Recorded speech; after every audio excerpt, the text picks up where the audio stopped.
Le 14 novembre, la communauté internationale célèbre la 33e édition de la Journée mondiale de lutte contre le diabète pour sensibiliser le grand public à la charge croissante de cette maladie et aux stratégies que l'on doit mettre en œuvre afin de la prévenir et la traiter. À cette occasion, l'Organisation mondiale de la santé et le gouvernement ont officiellement lancé le projet PEN+. Ce projet vise à mettre en place des stratégies permettant de renforcer la prévention des maladies non transmissibles en République du Congo. Ces stratégies PEN et PEN+,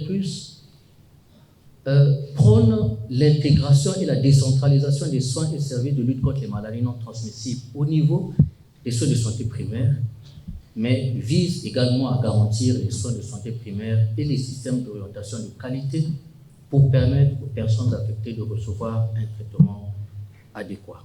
Le thème de la Journée mondiale du diabète 2024 souligne à juste titre la nécessité d'adopter une approche axée sur la collaboration afin de lutter contre ce tueur silencieux.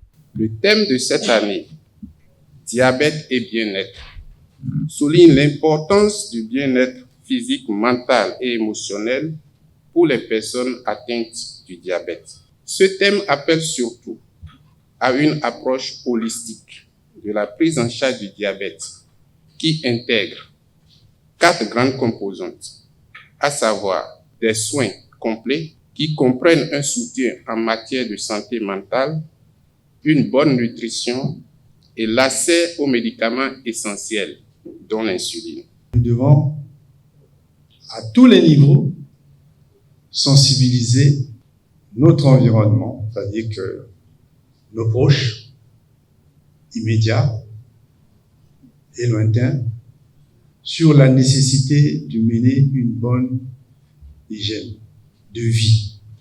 À travers la mise en œuvre du projet PEN+, le gouvernement traduit son engagement à lutter contre le diabète, l'hypertension artérielle et bien d'autres maladies non transmissibles.